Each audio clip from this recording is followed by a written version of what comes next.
Hi, everyone. This is Vincent Rajkumar. I'm so sorry that I'm not there live in person at this very important meeting. Um, I have put a lot of thought into this meeting along with the organizers, Dr. Kumar, Dr. Munshi, and others.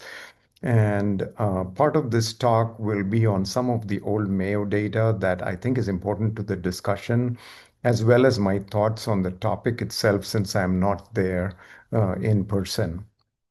I hope the meeting is very successful. Let me share my screen.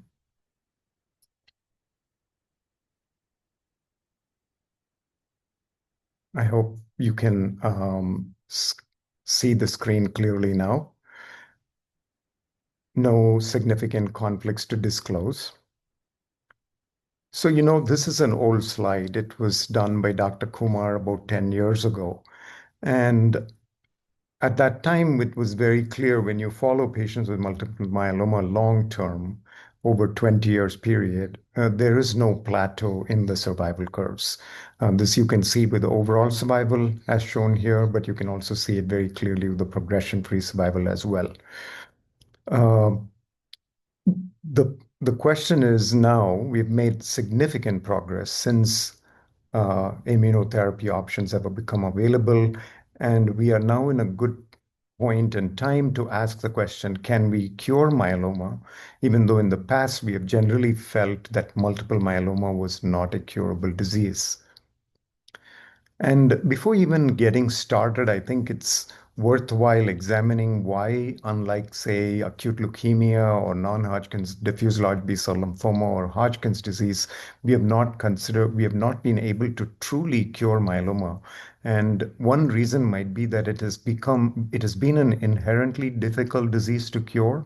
I don't think that we should use that frame of mind because we do think that no matter how difficult a disease, it is something that we can cure. It's possible that we haven't cured it or in the past because we didn't have all the drugs that we needed to cure.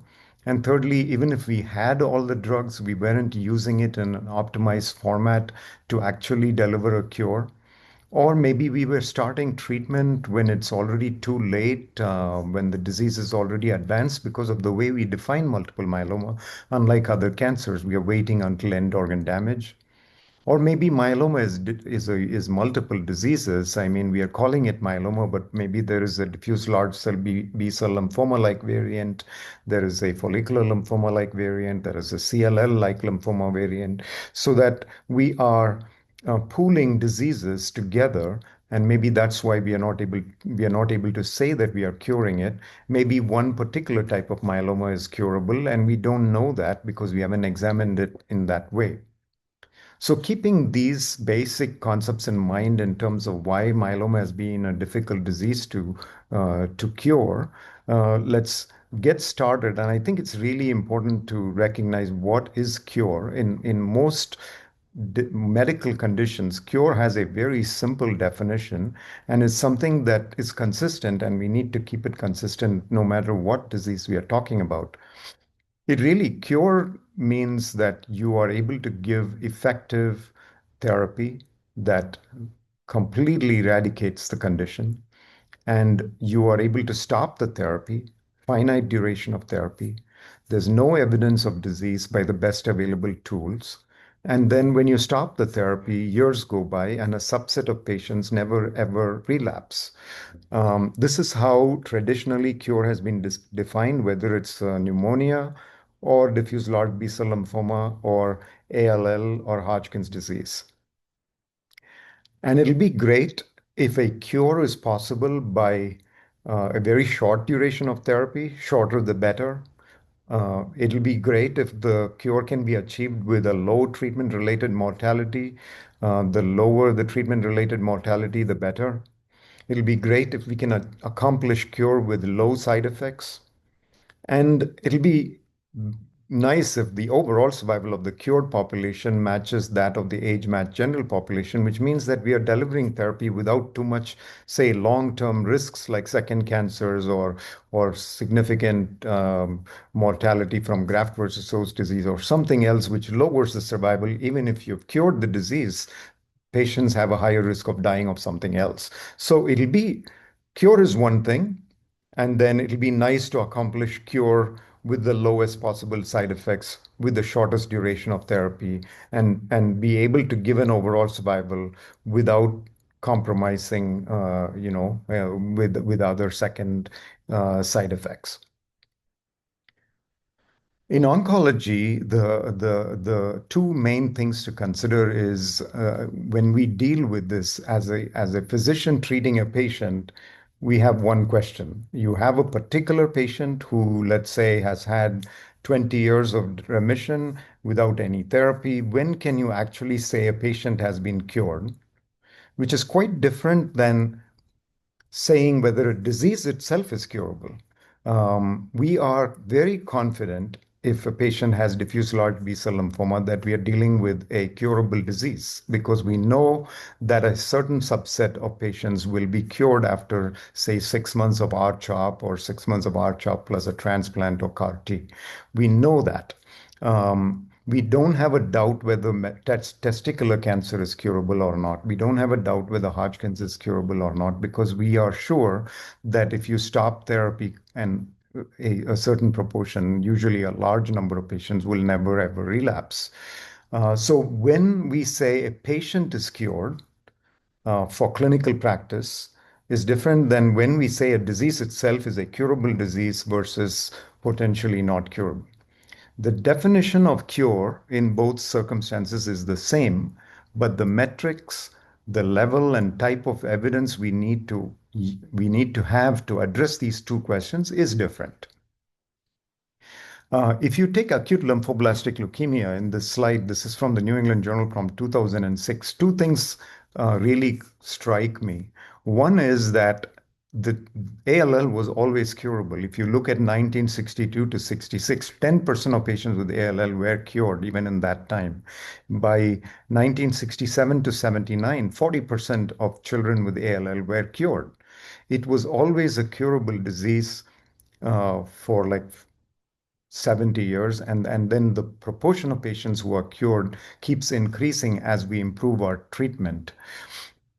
But the second thing that strikes you is in a curable disease, you have a fall off, but then there is a clear plateau, and it doesn't matter how you define the plateau. Visually, anyone can look at this and say there is a plateau, and there is a plateau in the survival curves.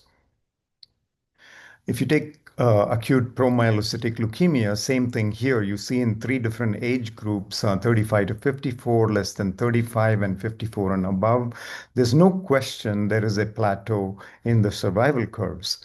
Now, these are overall survival curves, and these in childhood ALL, APL patients are fairly young, and therefore, if they are cured, there's no risk of dying for many years to come because overall survival is expected to be very long.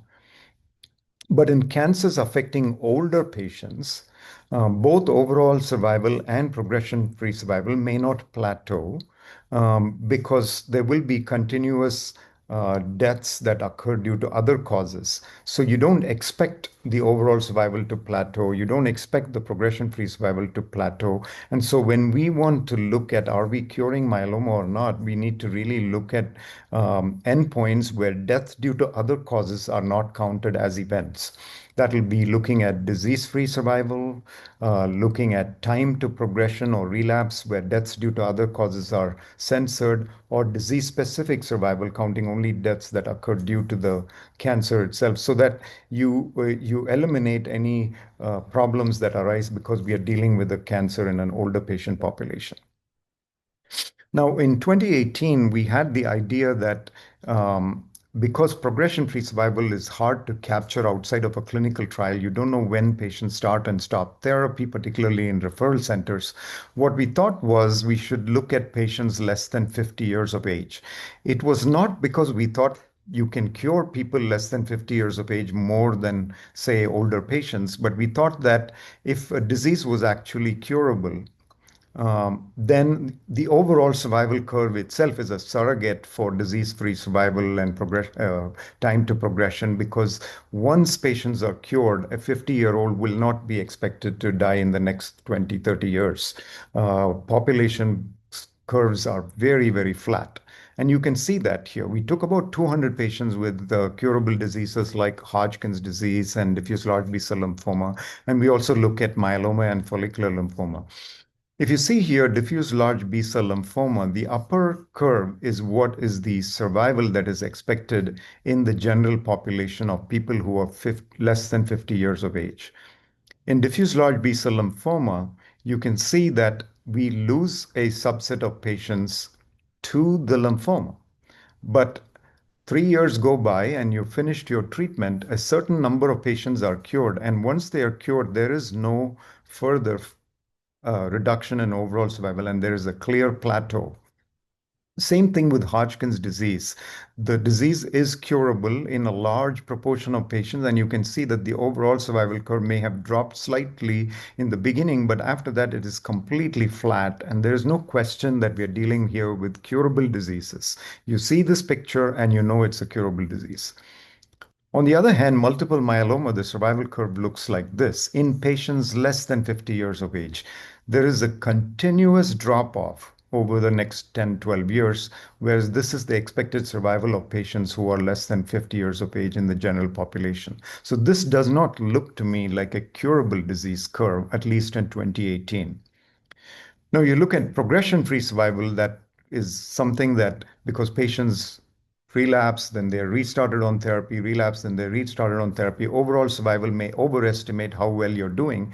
Myeloma, we are not doing that well compared to even the overall survival curve. Look at this. Progression-free survival is quite low. And it eventually, by 10 years, many, many patients have relapsed. Follicular lymphoma, the same thing. On the other hand, Hodgkin's disease, diffuse large B-cell lymphoma, there is no relapse once the first 3 years have gone by. And that's really well illustrated by when you look at a landmark at 3 years. The survival curve of diffuse large B-cell lymphoma looks like the general population. Same thing with Hodgkin's disease. So in these diseases, what they've accomplished is cure with finite duration of therapy, no further relapses. Cure has been achieved with low toxicity so that the overall survival curve matches that of the general population. Myeloma, on the other hand, this is how it looks for after landmarking at 3 years compared to these two diseases. Now, these studies were done when patients were on triplet therapy with VRD or DARA-RD. And you can see here that these are long-term follow-ups of the MAIA trial and the SWOG trial. And looking at progression-free survival, in neither arm do we say that there is a clear plateau of the type that you've seen in Hodgkin's disease or DLBCL. But we are in 2026. We've had multiple advances with quadruplets, with double maintenance, with better risk stratification, with CAR T cell therapy, with bispecifics, multiple salvage options. Question is, are we curing now? In subsequent studies done after this, you can see here in the endurance trial with KRD versus VRD, there is no plateau. In the isatuximab VRD versus VRD, this is a quadruplet study. Again, no clear plateau. In the determination trial and the IFM 2009 transplant trials, which use triplet transplant and maintenance, again, no clear plateau. If you look at the CAR T cell therapy with ide-cel in the relapse myeloma, at least, there is no clear plateau. In cilta-cel, 1 to 3 prior lines of therapy, no clear plateau. This is too small of a number of patients here to be sure. The trials where we think that there is some optimism is coming in the Perseus trial where the progression-free survival appears to maybe plateau at 4 years, but we don't know that yet because we have too many patients here at risk. And some time has to pass to see if this plateau holds up. The other problem here is that these are not patients who have stopped therapy. They are on ongoing therapy. And therefore, it is hard to know whether they are cured or they are being just controlled with ongoing therapy. Same thing with Majestic 3. I think this is very impressive that with 1 to 3 prior lines of therapy, that there appears to be plateaus. But we know that this plateau may or may not be true because you can see that same type of plateau is seen with triplet, which we know from other studies is not a real plateau. And the other problem also, as with the Perseus trial, is these are patients who are on ongoing therapy, so it's hard to say that they are cured as opposed to effectively controlled. The best trial where we can say we probably may be reaching the point of cure is Cartitude 1. Here, patients have all stopped therapy. 5 years have gone by, and we have 33% of patients who are still progression free.